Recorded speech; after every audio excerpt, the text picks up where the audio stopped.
Welcome to Lesson 12, Isaiah's Commission. We will study the consequential words a disciple can speak.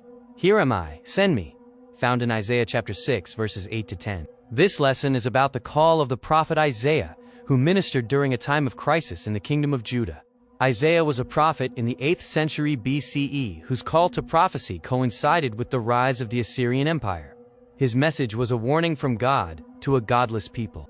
The book of Isaiah is a significant contribution to Jewish and Christian traditions, emphasizing God's sovereignty and coming judgment.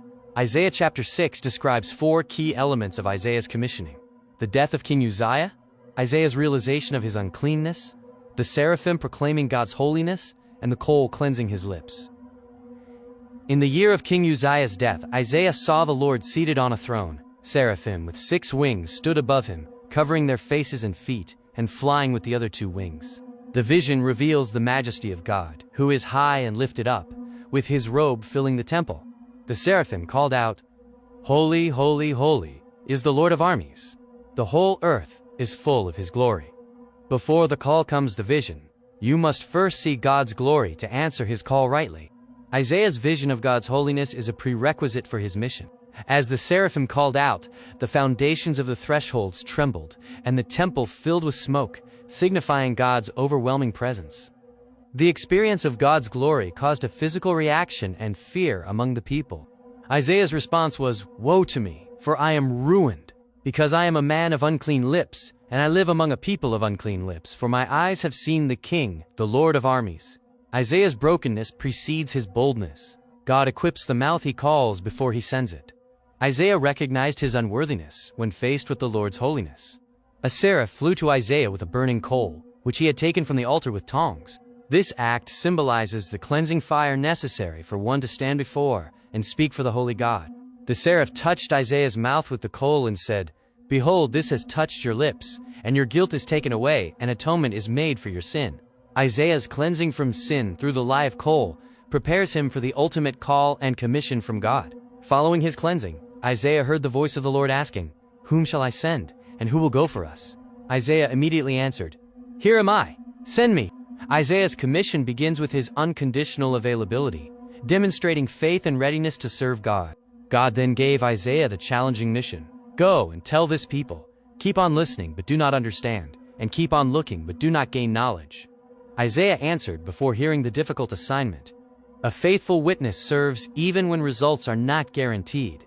Isaiah's commissioning process followed 3 stages: seeing God's glory, being cleansed, and then saying, "Here am I, send me." Isaiah's answer, "Here am I," means unconditional availability, regardless of the destination, conditions, or cost. God tells Isaiah to deliver a message that will make the people's hearts insensitive, ears dull, and eyes blind so they won't understand and return to be healed. Isaiah's message was destined to be rejected by the hard-hearted people. Isaiah asked, "Lord, how long?" God answered, "Until cities are devastated and without inhabitant, houses are without people, and the land is utterly desolate." The judgment will be complete but not final, suggesting eventual hope beyond the devastation. Despite the devastation, a remnant will remain, yet there will still be a 10th portion in it. The holy seed is its stump. God's judgment does not eliminate his promises. Even in destruction, there is a stump, a remnant, that will sprout again. A disciple listens for the voice of the Lord and responds with unconditional availability, saying, "Here am I, send me." Sometimes the evangelist is sent to a hard-hearted people. Success is found in the going and the telling, not necessarily in the popular reception of the message. We should avoid the temptation to feel a message was not worth saying if it did not receive a response.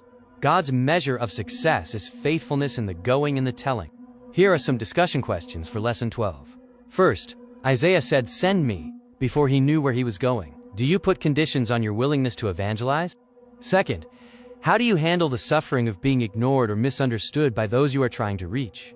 Third, what does "Here am I" look like in a practical sense in your daily life this week?